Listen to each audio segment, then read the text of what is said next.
안녕하세요. 잡초근성 이슈라디오 잡초근성입니다. 우리 정말로 며칠 전에 계엄령이 선포가 되고 공포의 그런 시간을 보낼 수밖에 없었습니다.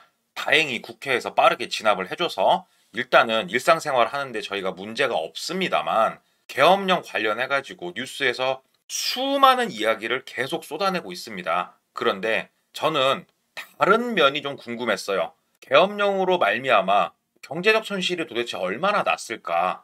어떠한 리스크가 산재에 있을까? 이런 것들이 궁금했거든요. 그래서 오늘 여러분들하고 한번 이야기를 해보려고 하는 부분이 계엄령이 가져온 경제적 손실이란 주제를 가지고 한번 이야기 나눠보도록 하겠습니다. 우리 며칠 전에 윤석열 대통령이 개안하게 똥볼을 제대로 찼죠. 계엄령을 선포를 했고 국회에서 막아줬습니다. 진짜 천만 다행인 것 같아요. 안 막아줬으면 저 이거 녹화도 못하고 있었을 뻔했습니다.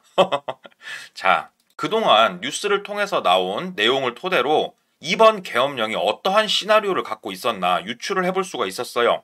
계엄령이 선포된과 동시에 국회 차단하고 선관위 실제로 들어갔죠. 엄청난 계엄군이 투입이 됐습니다. 자료를 찬탈을 해버려요. 그리고 미리 계획을 한 사항이 드러났죠. 국회의원들 체포를 합니다. 우원식 국회의장, 이재명 민주당 대표 여러 명 잡아들이려고 했어요. 그런데요, 이게 보니까 단순히 그 사람들만 잡아들이려고 한 게 아니고 국회 진입을 차단을 했잖아요. 그러면은 국회에 못 들어가고 앞에 국민들하고 국회의원들이 옹기종기 막 서 있었을 거란 말이죠. 그러면 계엄령이 선포가 되고 바로 뭐라고 했습니까?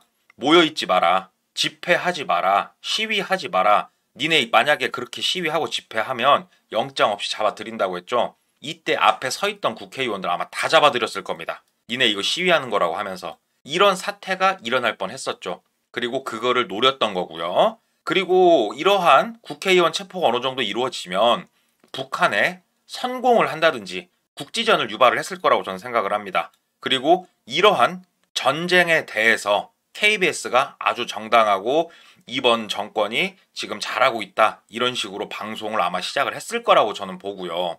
KBS가 방송을 시작을 함과 동시 또는 그 전에 각종 뉴스라든지 인터넷은 차단을 미리 했을 겁니다. 이거는 지금 일요일날 추미애 의원이 가지고 나온 자료에 보면 나오는 내용이죠. 실제로 인터넷과 통신을 차단하려고 했습니다. 이렇게 전부 다 눈과 귀를 다 막아버리고 야당 해체시켜버리고 국회를 재구성해서 윤석열 대통령이 장기 집권을 하겠다 이런 시나리오였던 것 같은데요. 자, 어찌 됐건 국회가 잘 막아줬죠. 나이가 많으신 국회의원분들도 담장을 넘어서 국회로 들어가서 진짜로 열심히 계엄령을 막아주는데 최선을 다해 주셨고 덕분에 일단은 계엄령 사태를 좀 진정을 시킬 수가 있었는데 이러한 계엄령에 우리 대한민국 말고요. 해외 국가들 중에 가장 민감하게 반응한 나라가 있었어요. 잠깐 구독, 좋아요 잊으신 거 아니겠죠? 그 나라가 어디냐면 미국이었습니다.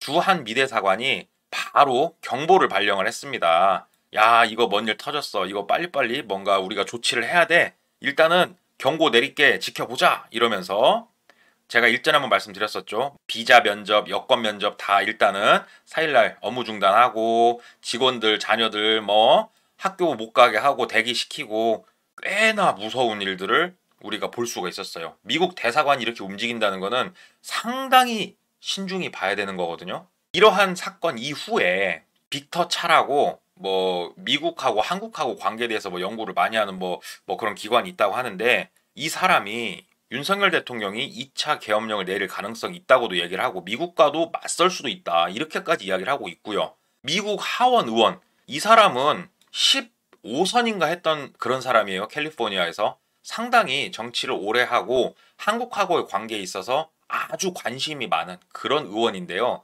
이 사람마저 아주 강력하게 비판을 했습니다. 그리고 대한민국 국회의원들 이런 계엄령을 막은 국회의원들에게 박수를 치면서 아주 우리나라를 위험했던 상황으로 판단을 했단 말이죠. 하원 의원, 미국하고 한국하고 관계 보는 사람들 전부 다 아주 민감하게 미국이 반응을 하고 있어요. 왜 그러냐? 공산국가와 미국 간 가장 최전선에 위치한 게 대한민국이에요. 우리 대한민국 위로 무슨 나라가 있습니까? 북한이 있죠. 그 위로 중국이 있죠. 그 위로 러시아가 있죠. 미국이 바라봤을 때 본인들과 가장 반대편에 서 있는 초거대 강국들이 다 모여 있는 게 우리 대한민국 위에 쭈루루루 붙어 있어요.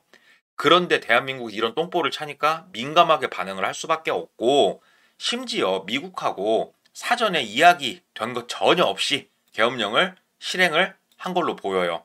그러면 한미 동맹이 개똥이 돼버리죠. 최소한 미국하고는 얘기를 했었어야지. 예? 그러니까 미국이 상당히 화가 났다. 그런데 이것보다도 더 중요한 건 뭐냐면 민주주의에 대한 미국의 정당성을 약화시켜 버렸습니다. 이게 무슨 말이냐면, 제가 앞서서 공산국가하고 미국하고 가장 최전선에 있다고 했지 않습니까? 우리 남한하고 북한만 놓고 보십시오. 미국의 편에 서 있는 남한은 자, GDP도 높아. OECD 가입 국가야. 국민들도 잘 살아. 봐봐라. 민주주의의 진영을 따르면 이렇게 잘 먹고 잘 산다. 바로 위에 붙어 있는 북한 봐라. 공산주의를 택함으로 인해서 맨날 핵을 만든다 어쩐다 꼴통짓이나 하고 있고, 국민들 굶어서 진짜 이 2024년도에 21세기에 굶어서 죽어 나가고 있는 게 북한 아니냐. 우리 미국을 따라오면 니들은 행복한 앞날을 설계할 수 있다.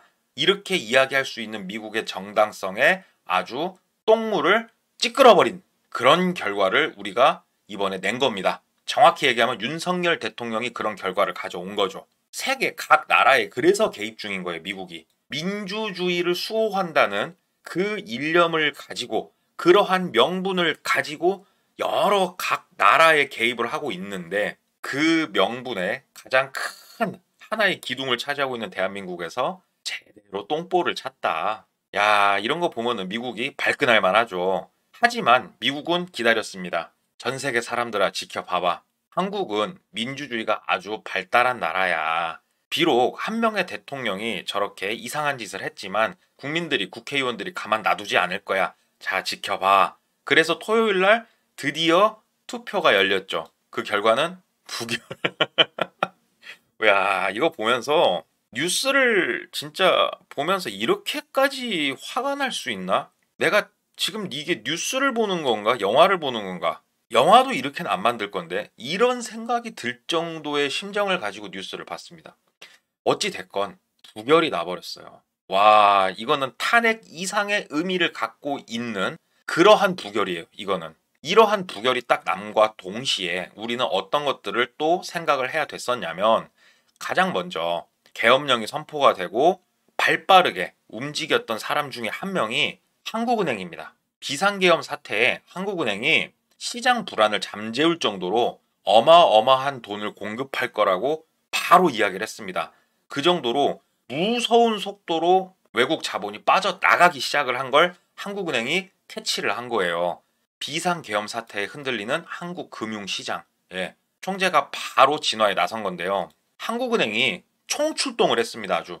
일단은 원달러 환율이 미친 듯이 치솟았었죠. 지금은 조금은 내려왔습니다만 전보다는 높은 환율을 보이고 있어요.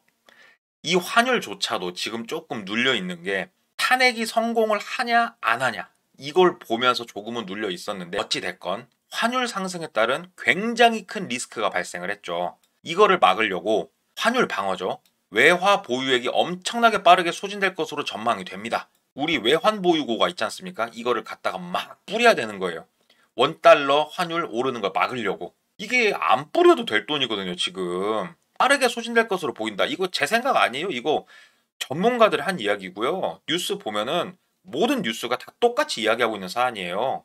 여기에 플러스 판매 조건부 채권 RP라고 있습니다. 이게 뭐냐면요. 금융기관, 그러니까는 한국은행하고 일반 시중은행하고 돈을 왔다 갔다 하는데, 시중은행, 은행 예금의 과부족 현상을 조절하기 위한 수단으로 주로 발행을 한다. 시중은행이 지금 데미지를 입어가지고 휘청하게 생겼다고 생각하시면 돼요.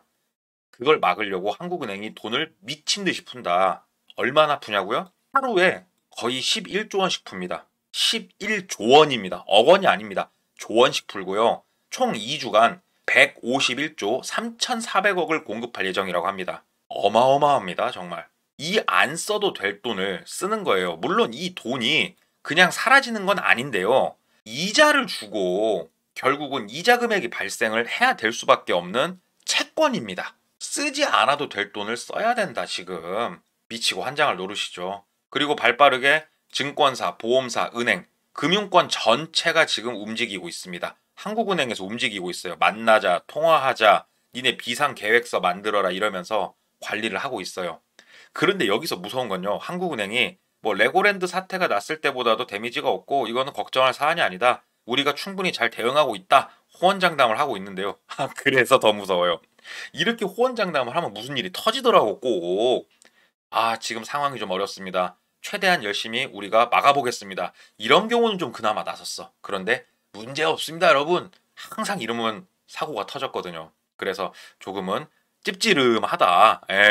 이런 생각이 좀 들고 삼성전자 관련해서 제가 일전에 한 얘기가 있습니다. HBM 반도체 있지 않습니까? 삼성전자가 지금 빌빌거리고 있는 게 엔비디아하고 거래를 지금 터야 되거든요. 그런데 일전 제 영상 보시면 나오겠지만 못 트고 지금 뭔가 테스트 기간에 있어요. 테스트 기간에 지금 이런 계엄령 사건이 터진 거예요. 그러면 엔비디아 입장에서 야 잠깐만 니네 나라 지금 시끌시끌한데 우리 안정적으로 반도체 공급받을 수 있는 거 맞아? 이런 물음표가 나와버리면 삼성전자 미치고 환장합니다 진짜로. 지금 중국에 수출도 못하게 하지 미국에 수출도 못하게 되지 이러면은 진짜 돌아버리거든요. 이러한 상황을 계엄령이 또 만들었다.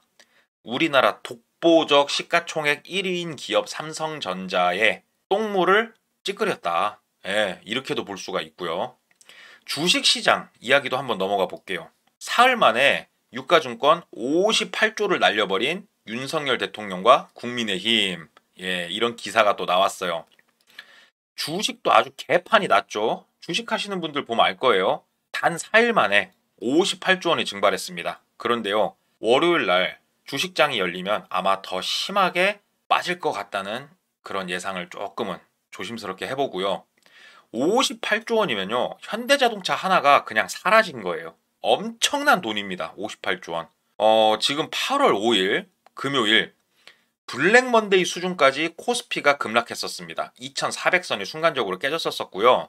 블랙 먼데이가 뭐냐면 1987년에 미국에서 진짜 역대급 하락장이 나왔었거든요. 그러한 두려움이 밀려오는 수준이다. 현재 우리나라 상황이. 그래서 토요일 탄핵 투표 결과에 정말 신경을 쓸 수밖에 없었어요. 정치적으로 윤석열 대통령이 탄핵이 되냐 안 되냐 이것도 굉장히 중요했지만 대한민국 경제를 놓고 봤을 때도 이 투표 결과는 어마어마하게 큰 돈이 움직이는 판이었습니다. 몇 백조가 움직이는 판이었어요. 그런데 어떻게 됐죠? 국민의힘의 불참으로 부결돼 버렸습니다. 국민의힘이 본인들의 당이 살아보겠다고 공중에 날린 돈이 수백조라고 생각하시면 됩니다. 그냥 돈만 놓고 생각해 봤을 때요. 한국은행은 천문학적인 방어 자금을 지금 지속적으로 투입을 하게 됐고요. 불안정한 한국의 외국 자본들 대거 이탈 시작 이미 했습니다. 월요일날 장이 열리면 가속화될 가능성도 매우 커졌습니다.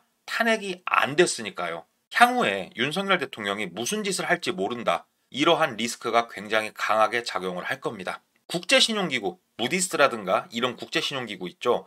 아직까지는 국가신용등급 강등을 안 했어요. 이거 역시 탄핵을 염두에 두고 지켜보고 있었던 건데 신용등급 강등 가능성이 확대가 됐습니다. 신용등급이 떨어져 버리면은 이거 역시 이자 금액이 상승을 하고 여러 가지 수출이라든지 우리나라가 돈을 빌려오고 모든 활동에 마이너스 효과로 작용을 하게 됩니다. 개미 투자자들 뭐 말할 것도 없죠. 피눈물 나고 있습니다. 손실이 아주 극대화가 될 것 같고요. 원달러 환율 상승으로 수출 관련 업계도 아주 비상이 걸렸습니다. 우리나라는 대기업들이 다 수출로 먹고 산다 생각하시면 돼요. 모든 기업이 지금 비상이 걸렸다. 계엄령 하나로 벌어진 일들입니다.